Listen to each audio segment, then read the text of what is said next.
당장 한국 여행을 취소하고 싶어요. 취소해주세요. 고객님, 그건 불가합니다. 왜 안 된다는 거죠? 분명 취소 기간이 남은 걸로 알고 있어요. 여기 한 외국인 여성이 여행사 직원과 실랑이를 하고 있는데요. 여행사 직원의 말도 안 되는 대답에 잔뜩 화가 나 있습니다. 도대체 이들에겐 무슨 일이 있는 걸까요? 지금 바로 사연 시작합니다. 안녕하세요. 저는 벨기에 브뤼셀에서 환경지표를 연구하는 엘리사입니다. 저는 어릴 때부터 환경 문제에 관심이 많아 대학에서 환경과학을 전공했고 석사과정을 마친 후 이 연구소에 합류하게 되었습니다.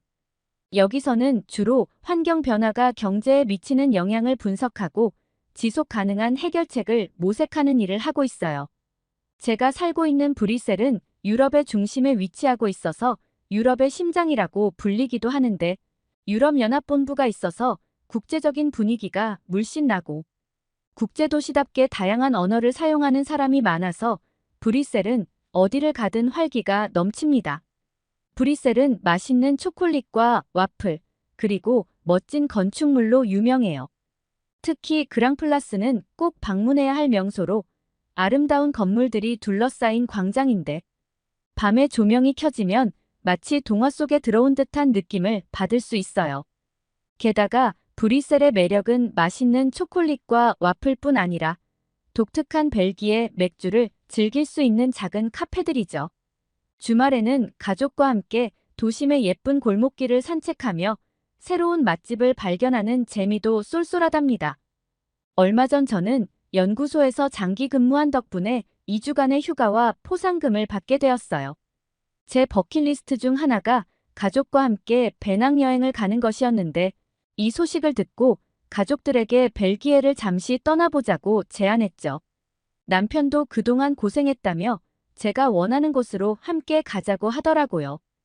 유럽은 일 때문에 여러 번 다녀왔고 미국은 총기 사건이 많아 조금 꺼려졌어요. 미국은 아이들과 함께 가기에는 위험하다고 생각했죠. 여행지를 고르다 보니 벨기에만큼 안전한 곳이 많지 않다는 생각이 들더라고요. 벨기에에 살면서 정말 놀라운 점 중 하나는 유럽의 중심에 위치하면서도 치안이 뛰어나다는 거예요. 많은 사람들이 유럽 도시들이 복잡하고 위험할 거라고 생각하지만 벨기에는 예외죠. 벨기에 경찰들은 정말 열심히 일해요. 매일매일 지역 사회를 위해 최선을 다하며 주민들과 소통을 중요시한답니다. 그리고 벨기에는 긴급 상황 대응 체계도 잘 갖춰져 있어서 어디서든 바로 도움을 받을 수 있다는 점도 마음에 들어요. 제가 한 번은 핸드백을 잃어버렸을 때도 경찰이 신속하게 대응해서 금방 찾아줬어요. 벨기에 경찰들은 도시 주변 곳곳을 돌면서 주기적으로 순찰하기 때문에 사람들은 늦은 밤에도 안전하게 도시의 야경을 즐길 수 있죠. 게다가 벨기에는 범죄 예방을 위해 지역사회와 경찰이 함께하는 프로그램이 많아요. 주민들이 경찰과 정기적으로 모여 지역 문제를 논의하고 서로의 의견을 나누며 개선책을 찾습니다. 이런 협력 덕분에 우리 지역 사회는 더욱 안전하고 단합된 느낌이죠.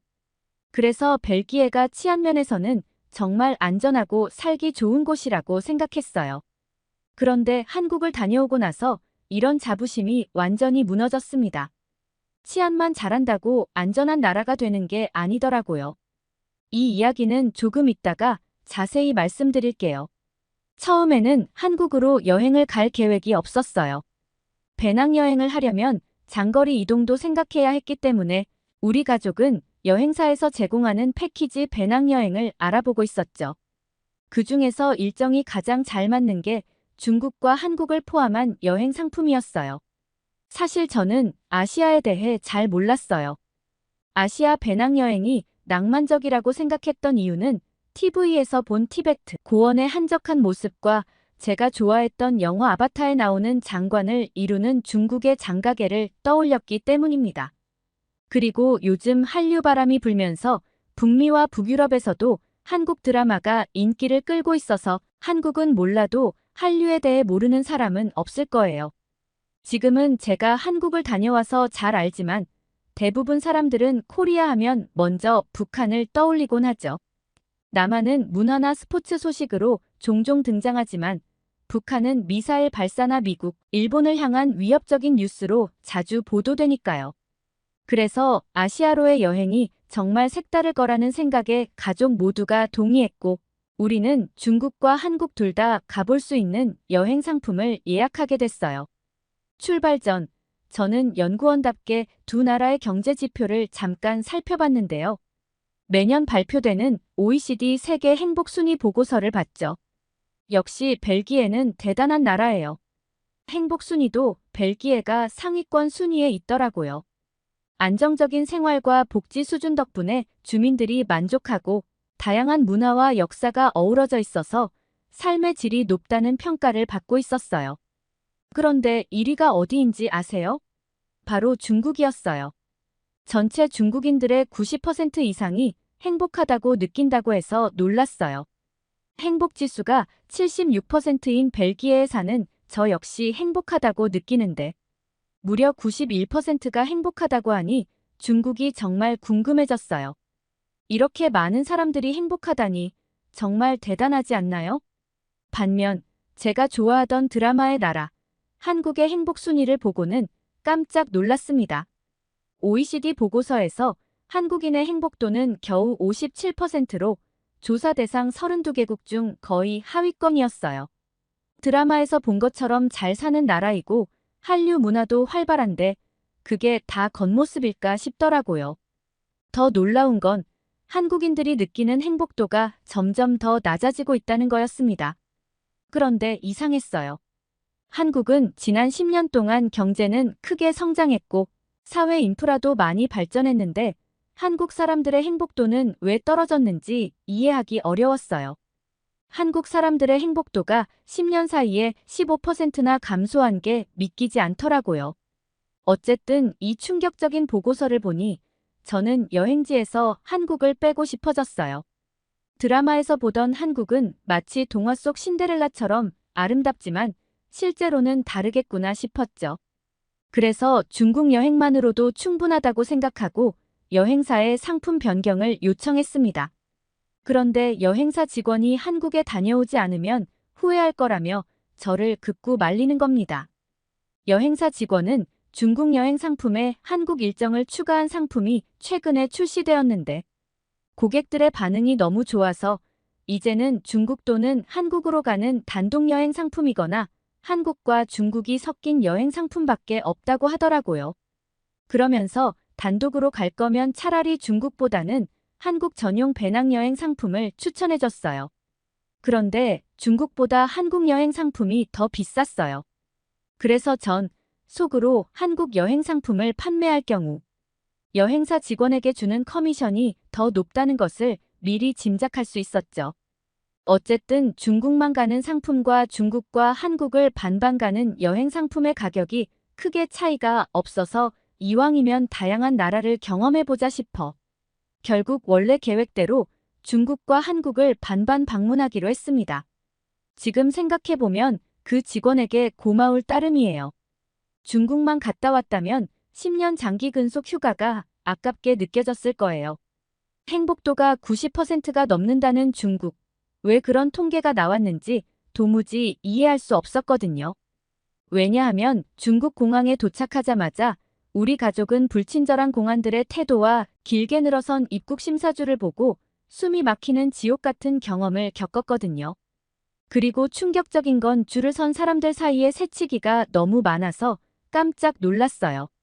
공항에선 새치기를 제지하는 사람도 없고 마치 안 하면 손해인 듯 서로 끼어들기 바빴어요. 정말 이상하고 신박한 무례함을 겪었습니다. 게다가 가장 큰 문제는 외국인 관광객에 대한 배려가 전혀 없다는 거였어요. 일단 가장 불편했던 점은 중국 정부가 구글, 인스타그램, 페이스북, 유튜브 등 미국 SNS를 차단해놨다는 거예요. 그 대신 중국인들은 대부분 자국에서 개발한 앱을 사용한다고 하더라고요. 그런데 이 앱들은 영어를 지원하지 않아서 정말 놀랐습니다. 관광 대국이라고 해서 기대했는데 외국인에 대한 배려가 이 정도일 줄은 몰랐어요. 저희는 배낭여행을 하다 보니 현지 정보를 찾아야 할 일이 많았는데 구글 지도마저 막아놨으니 어딜 가고 싶어도 가는 방법을 모르겠는 거예요.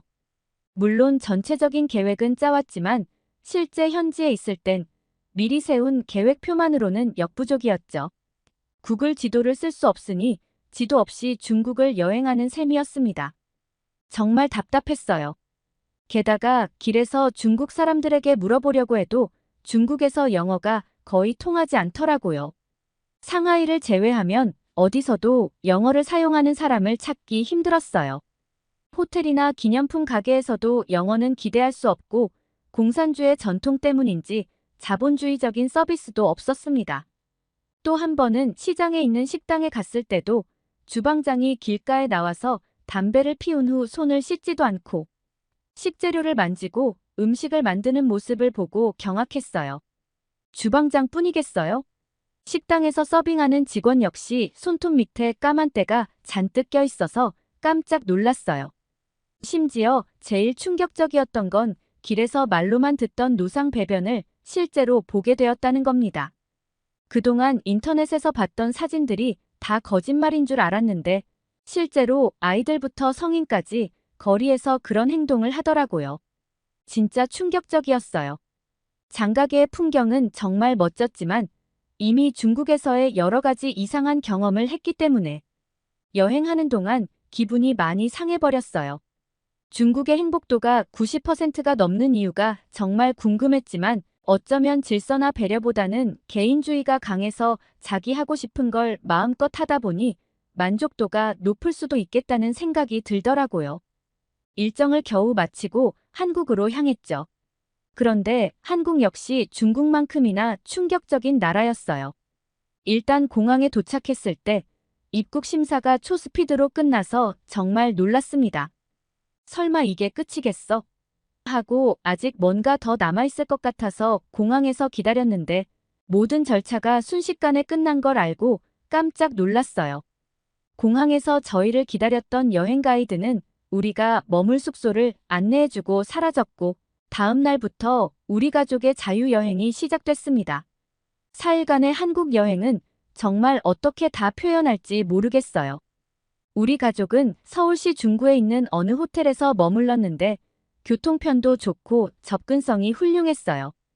우리는 서울에서 이틀 동안 디스커버 패스를 사용해 강남의 코엑스 아쿠아리움도 다녀왔어요. 서울에서의 여행 중 아이들이 가장 좋아했던 곳은 코엑스 아쿠아리움이었어요. 커다란 수조에 다양한 해양 생물들이 가득해서 아이들은 눈을 떼지 못했죠. 특히 상어와 거대한 가오리를 처음 본 순간 두 눈이 반짝이는 게 정말 신기해 하더라고요. 터널을 지나가며 머리 위로 물고기들이 헤엄치는 걸 보고 너무 즐거워했답니다. 또 숙소에서 명동이 가까워서 저녁에는 명동거리에 나가보았는데 거리마다 예쁜 가게들과 다양한 간식들이 있어 아이들이 정말 신났죠. 특히 길거리 음식 중 떡볶이와 호떡을 처음 먹어봤는데 아이들은 떡볶이의 매콤달콤한 맛에 푹 빠져버렸어요. 맛있다며 계속 찾더라고요. 길거리 음식도 맛있었지만 한국의 음식점은 정말 너무 잘 되어 있더라고요. 음식점에서는 본 메뉴와 함께 나오는 사이드 요리 같은 반찬이라는 게 나왔는데 그 종류도 많고 정말 맛있었어요. 무엇을 본 메뉴라고 해야 할지 헷갈릴 정도로 푸짐했습니다. 식당의 음식은 정말 깔끔했고 반찬들이 다양하게 나와서 매번 뭘 먹어야 할지 고민될 정도였어요. 메인 요리뿐 아니라 사이드 메뉴까지 하나하나 신경 쓴 느낌이었죠. 사실 유럽에서는 본 메뉴 주문 후에 사이드가 먹고 싶으면 추가 주문을 해서 돈을 내고 먹어야 하는데 여기는 모든 게 한 세트처럼 나오니 정말 좋더라고요. 게다가 서빙을 하는 직원들의 옷차림도 단정하고 서비스도 친절해서 식사 시간이 더 즐거웠어요. 또 저희가 가는 식당마다 한결같이 외국인이라고 특히나 더 신경 써주시는 느낌을 받았어요. 물이나 반찬이 부족할 때 말을 꺼내기 전에 먼저 다가와서 챙겨주는 세심함이 좋았죠. 한국에서의 식사 경험은 정말 기억에 남을 만한 것들이 많았습니다. 깨끗한 환경과 함께 따뜻한 서비스를 받으니 다음에도 꼭 다시 방문하고 싶다는 생각이 들었어요. 그리고 한국 식당에서는 음식 가격에 이미 부가세가 포함되어 있어서 팁을 주지 않아도 돼서 놀랐습니다. 처음에는 조금 낯설었어요. 우리 가족은 식사를 마치고 습관적으로 팁을 남기고 나왔는데 주인이 놀라며 돈을 돌려주더라고요. 감사하다는 말과 함께요. 그 모습이 인상 깊었어요. 아무리 팁 문화가 없더라도 그냥 받으면 될 것 같은데 한국인들은 이런 점에서 정말 철저하구나 싶었습니다. 제가 이렇게 세세하게 한국의 일상을 이야기할 수 있는 이유는 외국인인 저도 쉽게 적응할 수 있을 정도로 영어 표지판이 잘 되어 있었기 때문이에요. 한국인들은 기본적인 영어 소통도 잘하더라고요. 한 번은 카페에서 음료를 주문한 적이 있는데 그냥 작은 카페였어요. 그런데 종류가 많아서 무엇을 먹어봐야 할지 약간 고민돼서 카페 사장님께 메뉴 추천을 부탁드렸더니 친절하게 영어로 응대해 주었고 메뉴 설명도 자세히 해줬어요. 덕분에 어려움 없이 주문할 수 있었죠. 카페 사장님은 녹차라떼와 아이들이 먹을 만한 초코라떼를 추천해 주셨어요. 계산을 하고 테이블에 앉아 기다리려고 하는데 갑자기 사장님이 저를 부르시더라고요. 뭔가 잘못된 줄 알고 긴장했는데 알고 보니 진동벨을 두고 갔다는 거였어요. 그게 뭐냐고 물어보니 음료가 나오면 진동이 울릴 테니 그때 음료를 찾으러 오라고 하시는 거예요. 제가 신기해하니 카페 사장님은 한국에서 이런 진동벨 시스템은 흔하다고 했어요. 이런 작은 배려에서조차 한국의 서비스 정신이 느껴졌습니다. 사실 벨기에 카페에서는 직원들이 손님 이름을 크게 부르다 보니 대화가 끊기는 경우가 많아서 항상 불편했거든요. 그런데 이 시스템은 정말 편리하더라고요. 물론 벨기에에도 일부 카페에서는 진동벨을 사용하지만 아직도 안 쓰는 곳이 더 많거든요. 드디어 음료가 나와서 다 같이 한 모금씩 마셔봤는데 와, 녹차 라떼가 정말 맛있더라고요. 처음에는 녹차 맛이 쓸까봐 걱정했는데 달달하면서도 약간 쌉쌀한 맛이 어우러져서 질리지 않고 끝까지 맛있게 마실 수 있었어요. 이거 마시고 나서 왜 한국 카페가 이렇게 인기 있는지 알겠더라고요. 아이들도 초코라떼를 맛있게 마셨네요. 음료를 추천해주신 사장님의 센스가 돋보였어요. 그렇게 카페에서 즐거운 시간을 보낸 후 우리는 숙소로 돌아가려고 밖으로 나왔습니다. 그런데 갑자기 어디로 가야 할지 헷갈려서 한참을 머뭇거렸습니다. 하필 그날따라 아이들은 피곤하다며 계속 칭얼거려서 좀 예민해졌죠. 그런데 그때 한 한국인 남자가 도와주겠다고 다가와서 우리가 가야 할 방향을 정확하게 알려줬어요.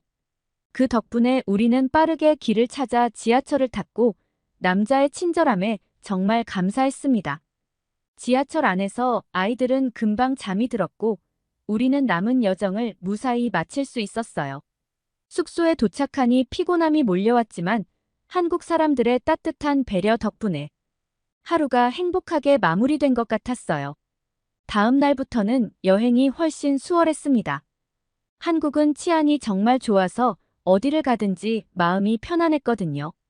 밤늦게까지도 걱정 없이 거리를 돌아다닐 수 있었고 길을 잃어도 금방 다시 찾을 수 있었어요. 게다가 한국은 치안도 잘 되어 있어 도난이나 위험에 대한 걱정이 전혀 없었습니다. 앞서 제가 말씀드렸듯이 안전한 나라는 단순히 치안이 좋은 것만으로 되는 게 아니에요. 한국에서 가장 많이 느낀 건 바로 보이지 않는 안전함이었어요. 사실 벨기에도 치안은 좋다고 앞에서도 말씀드렸지만 어두운 면도 있어요.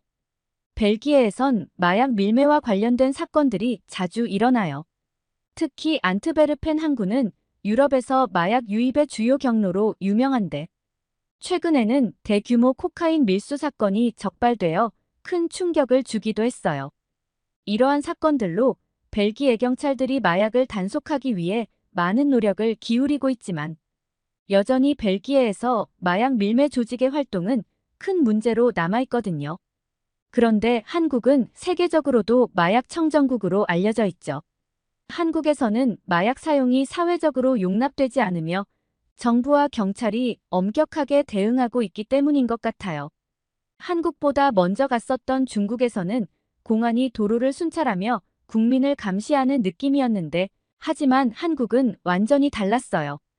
거리마다 잘 정비된 CCTV와 순찰 중인 경찰들이 있어서 언제나 안전해 보였고, 특히 한국에서는 밤늦게까지 여성들이 혼자 거리를 다니는 모습을 자주 볼 수 있었는데요.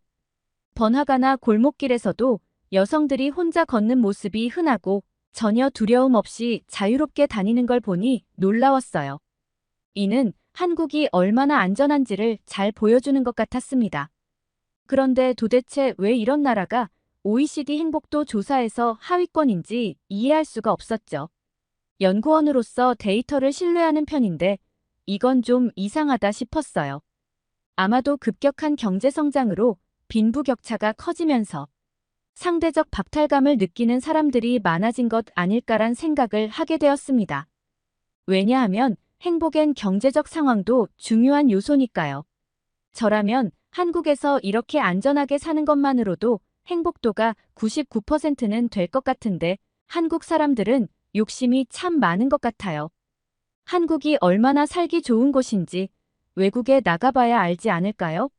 한국 여행을 취소하지 않도록 저를 설득해준 여행사 직원에게 감사할 정도로 한국 여행은 정말 만족스러웠어요. 처음엔 반신반의했지만 막상 여행을 해보니 기대 이상이었던 나라였습니다. 한국의 매력을 직접 경험하고 나니 다시 가고 싶다는 생각이 절로 들었어요. 다음번에는 더 긴 시간을 두고 여행할 계획입니다. 그때는 부산과 여수도 가보고 싶어요. 그곳들은 저에게 한국 여행을 꼭 가라고 했던 여행사 직원의 추천이어서 더 믿음이 가거든요. 저는 장기 아시아 여행을 마치고 벨기에로 다시 돌아와 연구에 열중하고 있어요. 언젠간 한국에서 다시 뵐 날을 기약하겠습니다. 오늘의 사연 어떠셨나요? 벨기에 환경연구원 엘리나 씨의 사연 잘 들었습니다. 한국이 정말 살기 좋다고 입을 모아 말하는 외국인들이 많은데 정작 한국인들의 행복도가 낮다는 건 참으로 아이러니하네요. 한국인의 행복도가 점점 높아지길 기대합니다. 오늘의 사연이 좋으셨다면 구독과 좋아요를 눌러주세요. 여러분의 구독과 좋아요는 영상 제작에 큰 힘이 됩니다. 끝까지 시청해주셔서 감사합니다. 더욱더 감명 깊은 사연으로 찾아뵐게요.